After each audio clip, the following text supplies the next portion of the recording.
Well, good morning, Liz and Joel. This is Patrick Garrett, and I put together a program here for you to look at. Me and Sarah talked about this, and we felt like this would be a good way to show you guys how we envision the integration, and then we can kind of start or finish the talks from there. So I'm going to run through these slides real quickly and give you an overview and general idea of what we envision about working together here. So one of the things that I would highly encourage is creating a cyclic process, and we're going to go through this with the software in one example. But when we made software before for physicians, and we were very surprised of how many technical calls we got. We had this wonderful piece of software, but they just could not figure out how to go from point A to point B, and if there was decisions, they would often just stop and not go back to that. And so we know that software like that you guys are creating, there's a high failure rate in implementing the software and continuing the software. And often that comes from very basic things like pauses. If they have to figure out which way to go, often they'll say, I'll get back to that, and they don't. And so we need to have this kind of idea of don't make me think methodology. And it's that kind of Apple flow where things are just intuitive. And so the design should be leading them through the process because, again, we're taking people who really have poor quality of life, most likely, and we want to encourage them to make very critical changes so we can lower healthcare costs and then sell that lowering of healthcare costs back to the next employer. So I would encourage a cyclic, really software-driven protocol. This one I put together is just 6 steps. First, you would qualify the health, so you say, okay, where are we starting at? What's the quality of your life? And based on that, we would want to see improvements. And so once we qualify, we say, what do we want to qualify out? And I have those broken apart later. But then we know we can make changes, right? If we see improvement of those, then we can statistically say that we improve quality of life. Same thing with quantifying health. So that part you'd want to say, what are the liver functions? What are the kidney functions? Well, visual analog scale, where do we fit in here? So we want hard data on this. We want medication costs. We want the amount of medications that they're taking. Because if we can make changes, and we say that if you make these changes, these kind of generalized health protocol changes, then we will see a decrease in healthcare costs. Well, let's prove it out. Because most of these softwares, they are not proving this out. And we'll talk about that in a minute. So diagnosing, and again, I know the software is not diagnosing, but for the ease of conversation, I want to use that term. And so based on what they have going on or what's failing, we want to say what is the generalized diagnosis we can make from that on the software side, on the back end side. And if we know that, then we can then drive very specific treatment options. Again, we're not treating disease, we're going to be making generalized recommendations that have the least amount of lethal risk, right? And so what we want to do probably is focus on food, relaxation response, and exercise, which are all very low risk changes for the employer and for our software, but it's going to be the highest return on investment for that. And then support. We have to be able to support and encourage the process, and the support part is going to be using all these little kind of app type features where we are showing the progress, where they can see they're improving, and where we have testimonials to encourage them on, and little tickles to say, okay, take your medication, get your labs done, did you exercise, good job. And so a way to just constantly engaging them and supporting them through the process. And the last thing, number 6, is really the most important thing here. And this is one thing that we really talked about heavily when we used to sell software to physicians, was you have to reevaluate.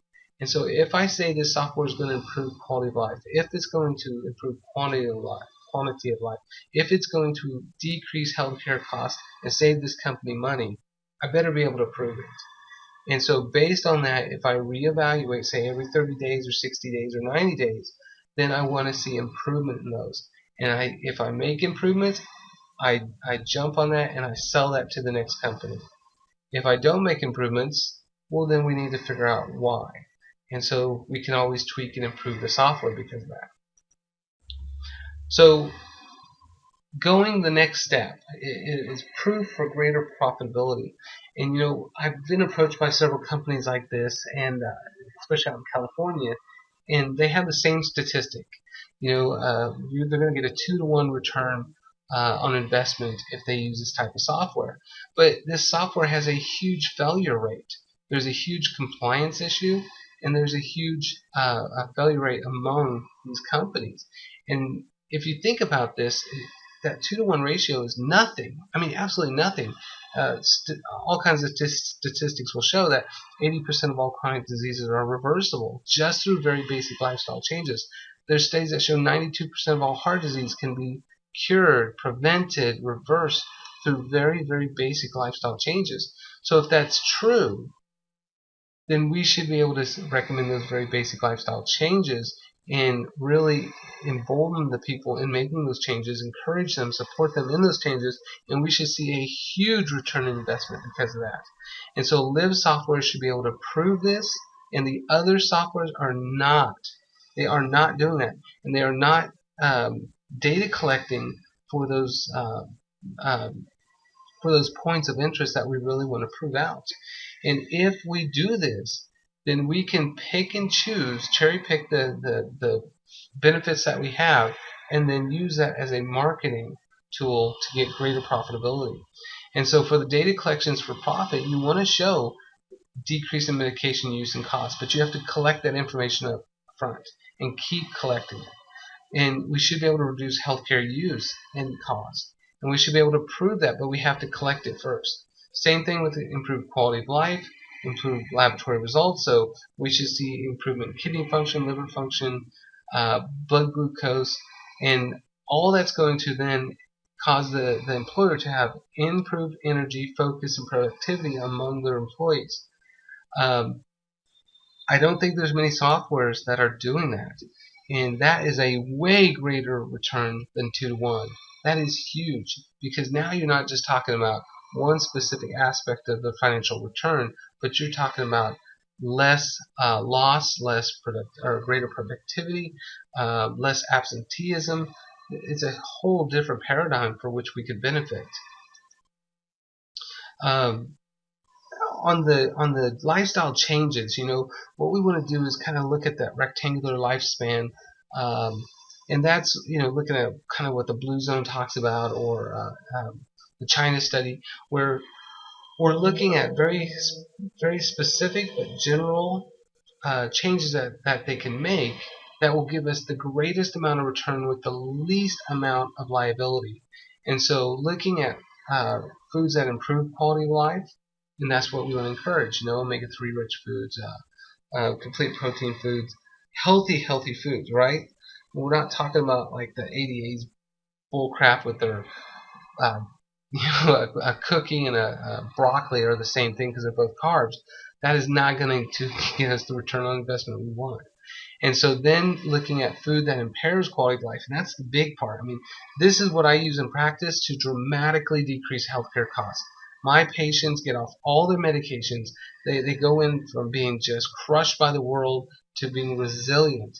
And we don't do anything magical. We just do these very basic things because most all chronic conditions are stuff that we cause. Is the easiest way to do this, the easiest way to fix these people is to identify what causes that and just have them stop doing it.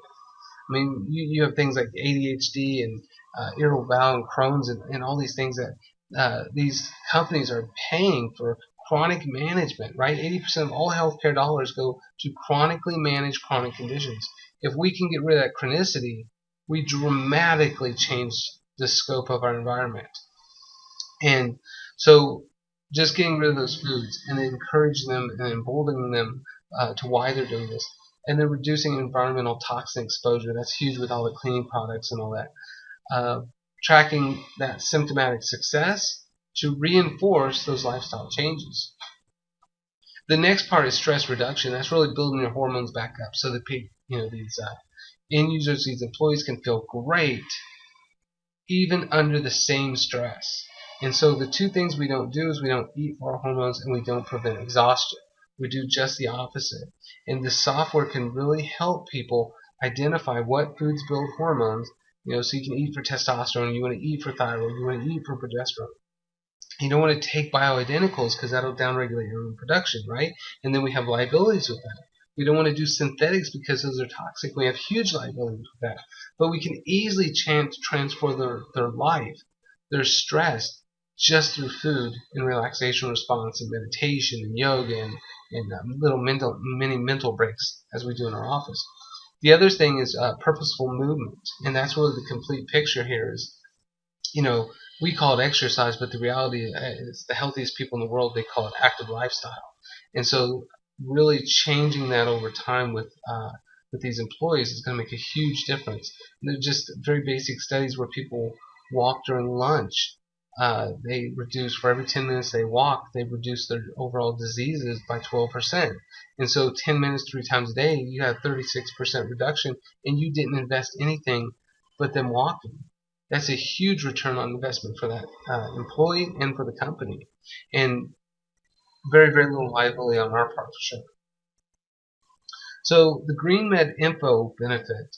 Now GreenMed Info is huge, right? And so part of something that GreenMed could offer that no one else can offer too is this constant research feed. And what that means is kind of like, look on Facebook and you see this constant feed of GreenMed Info posting. And man, if you see it the first time, you're like, okay, well, GMO, yeah, it looks bad. Oh, another one about GMO, another one. Okay, I'll click on it. Oh, wow, this is really bad. Oh, another one that reinforces my belief that this is bad. And then you get an actual change, right? And many of these softwares are just saying, here's the Pollyannish view of how to make these changes without really backing it up with meat. And this is the meat that's going to make this successful. And so we know that most people won't make any kind of real change until 7 exposes you with information. Well, that's what this is going to do. This is going to constantly provide relevant information that's going to back up what we encourage. So we want to use marketing to create lifestyle changes. And that's also going to cause what's called a positive peer pressure.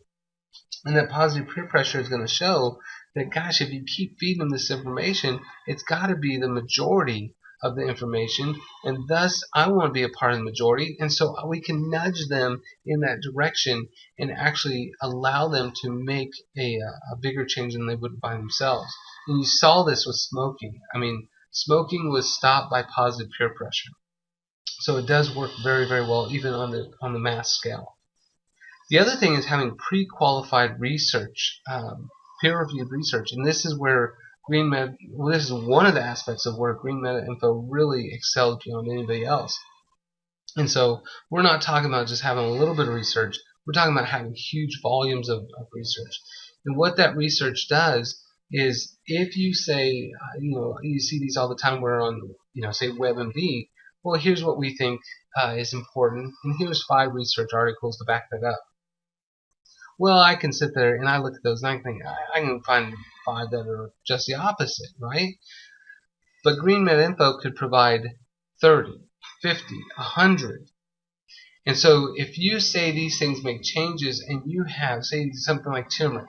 If you add turmeric to your food, it's anti-carcinogen, and you can use it as a pain reliever, right? So you can make some curry and get rid of your headaches, or eat curry often and not have headaches. Well, here's 160 articles to back that up. And because of that, suddenly you don't have to prove it. It's instantly proven. So you get instant validity without doing any work. GreenMed already did all the work.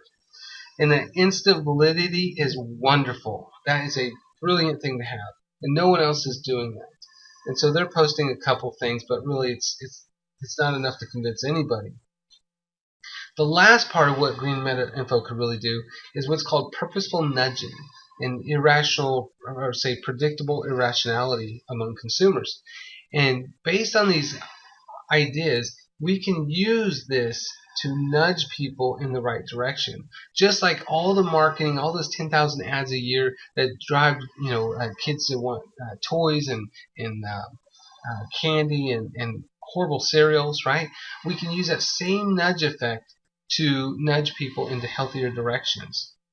And that's not something most of these other companies are doing. And you guys already have a wonderful array of different supportive mechanisms in here through videos and text, which are great. And so you already have that kind of nudge effect. You have one direction and we're all going the same direction. And then predictable irrationality is a wonderful concept by which we can take statistics on what end users buy and how they view things and drive that process. And so we don't want to be counterproductive, reinventing the wheel. We want to say what works and let's use those things to our advantage. And so something like as simple as buying TVs, right? You go to Walmart, you have a TV that's $1,200 and you have one that's $200. Instantly, by those price points, you know what's good and what's bad. And 80% of people will buy something in the middle. And so knowing that, we can use extremes to the right and left to dictate the good and the bad and let people make moderate, healthy choices in the middle. So we can actually change how they do things, but in a very predictable method on our part. So what will this look like? And so what I did is I cropped up some screenshots for us to look at to see this process. So we would start here, just like normal, and we have a little explanation of that, and we hit the Start Now button, and then that would take us to this cyclic process where you might have these things all throughout the software, but we're going to have them sequentially through the software. That's what I would suggest. And so you're driving the patient through this process. They know where they're starting, they know where they're ending, they know how long it's going to take, and that is a huge game changer for a lot of softwares. This first part, what we want to do is really get as much information as possible on that individual. And based on this, we can make zip code or say analysis of financial impacts of our software by zip code. We can make it by race, we can make it by age, and so we can only do that based on what information we gather. The second part we want to take, and this is going to be pulled through a database on the back end. It's going to be an algorithm built off the FDA database, and so all the medications are going to be in here. But then what you don't see is that, say if they're on aspirin, but they have kidney problems, right? So when they go to labs and they fill out labs and they say, oh, I got low kidney function, the software should flag that, and based on that, we'll have end-user protections built in that no one else has.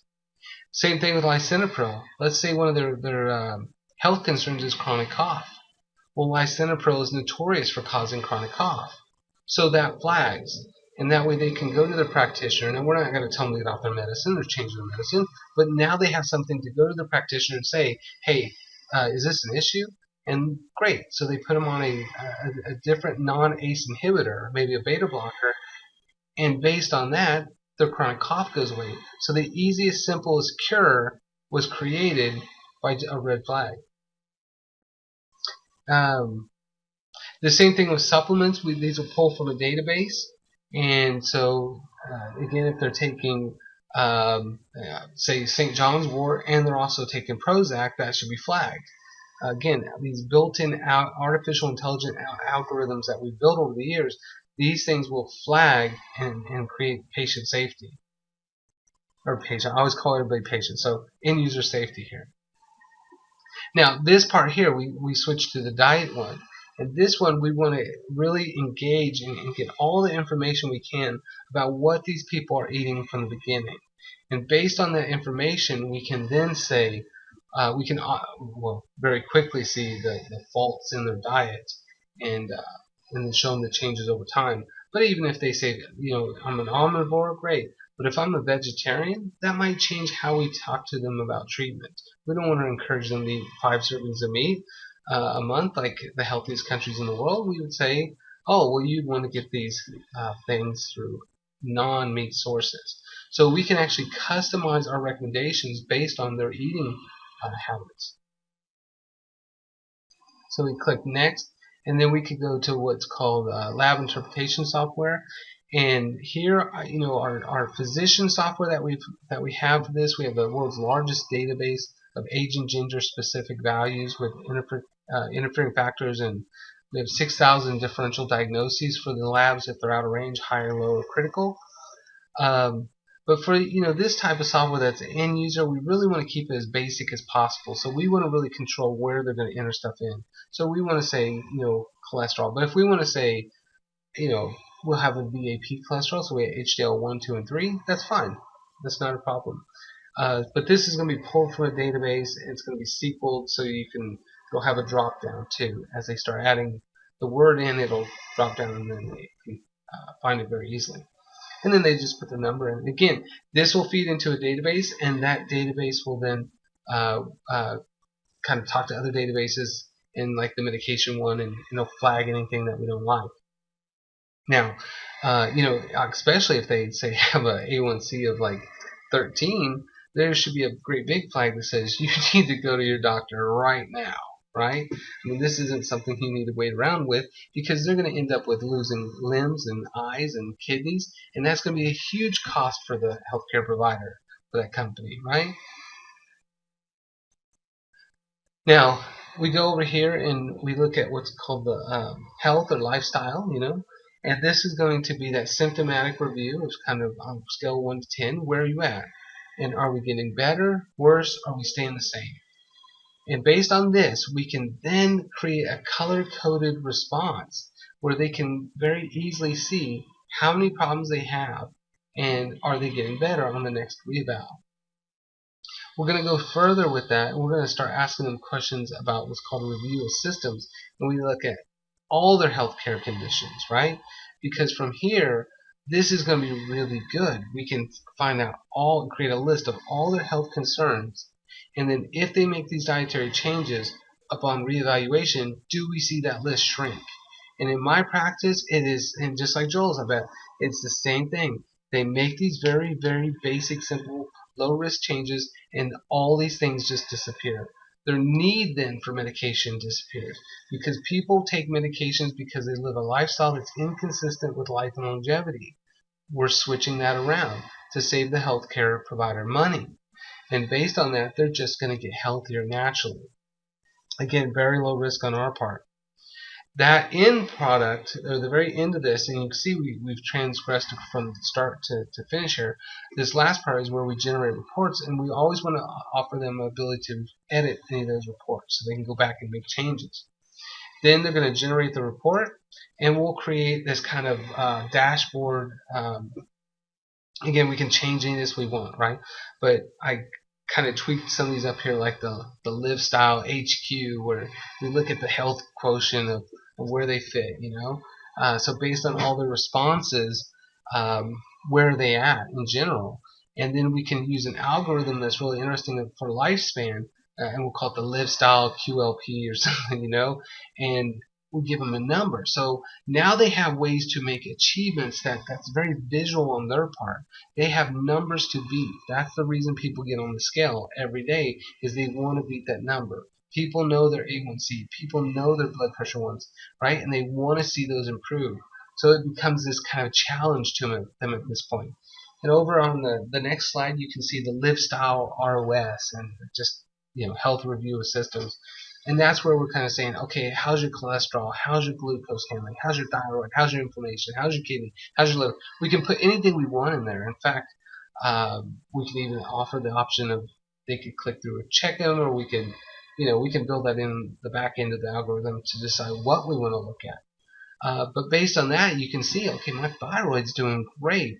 I need to improve my glucose and my cholesterol. So on my report, those are going to be the focus areas by which we're going to drive them from there, right? We don't want to worry about thyroid health as much as we want to worry about improving their cholesterol health through diet and their liver health, and not worrying about their kidneys necessarily, right? So over to the far right, then, they can view any of these reports individually, or they can view their personalized action plan. And so we're going to create a multi-page report for them that would be a PDF that they could then send to their provider, or they can send to their employer, or their grandma, whatever. It would be an easily way for them to keep track of this information. And so then that takes us to these individual reports. So this would be the individual dietary report, and again, we didn't show you where they're going to enter in all their foods and all that, but that's a very easy entry point. And from there, you can really extrapolate and create all these wonderful little imageries, graphical analysis of those things. And so if we say an omega-3 rich diet is important, well then let's compare omega-6 and omega-3 in their diet. And based on that, then we could say, well, what should you be eating to get that higher? You can obviously see like the RDA. We can actually have a functional range one if we want, but throughout their say daily activity as far as what they're consuming, you can see the deficits that they're having. And then of course calories eaten and burned. This is your basic. Again, this isn't necessarily mine. This is one that I pulled off. That I like these charts. I colored them up a little bit better for you, but we can do anything we want with these, because once we collect the data, once we pull that information, the end reports are unlimited. I mean, man, we could do such great stuff, just depending on what you guys want to do. Now, this would be this is something I pulled from my software, and this is just a general laboratory report. So based on all those things that they put in, they would get this one-page summary report, and we very quickly can see all the ones that are high, all the ones that are normal, all the ones that are optimal are in green, and all the ones that are low are the bottom red ones. So high is the top red, bottom is the low red. And so they can see, okay, what's going on? What do I need to improve, right? And the next lab report I do, I want to see less red. I want to see more green. And even patients that have no red, but they have a lot of yellow, great. Well, let's try to move that to optimal, to the green. So there's always that progression for health. Now this breaks that report. This will break that report down even more and into individual analytes. And so this is the thyroid section here of that report. But you can see very quickly where they are within that analysis. And so you have red high, red low. Critical is the dark red, and then you have the yellow, which is normal range. But we also have optimal ranges built into there too that we can always tweak. That's based on a database. That we have our giant algorithm that's the world's largest database of age and gender specific lab values. So even based on this person's age, these lab values are changed. Based on their gender, these are changed. So if a husband and wife came in and got the labs, different numbers, right? No one else is doing that at all. And then we have these little 8th grade kind of explanations of what these things mean. So when they go home, they show their spouse, well, my FTI is 3.5. Their spouse is like, well, what's an FTI? And they go, I don't know. Well, we explain that in a very general term what that means. Now, our medical software, we actually have a scientific explanation on the doctor's report and all the interfering factors and all the differential diagnoses, so they can go through those. But for the end user, they don't need that much information, so we keep it very simple for them. Now this is a report from our software, our other software, and this is just a summary of the questionnaire. And you can see that the things that they put always are red, the things that are frequently are yellow, or sorry, orange, and the rarely's are yellow. And we don't put any of the ones that they don't have problems with. And so we keep that report really narrowed down to what we're trying to improve or what we see as health problems.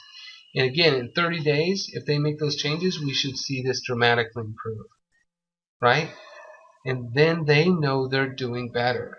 And then that is the support. That's the encouragement. That's that cyclic process that keeps them going. So the end report, and again, I would base it off the food changes and the active lifestyle, and then the relaxation response to eating for the hormones. But really, this is up to, we probably ought to talk about this with Joel and figure out what exactly you guys want as an end report. So I didn't put anything there just because that's something that we want to figure out what you really want at the end product there. All right, well, that's. I hope you enjoy this. It's 3 o'clock in the morning here, so I want to get this finished for you. I want to get it up and email it out to you so that you guys can look through this and have a greater idea of what we're talking about. And really, these screenshots are great, but The sophistication of the artificial intelligence and the algorithms that we've built over the years is incredible. I mean, there's not enough time to really even talk about that. So, this is just a brief overview, and this is scratching the surface. So, I hope you like it. I hope you can kind of see where we can work together and create a greater asset for your company. And we'll talk to you guys tonight. Thanks.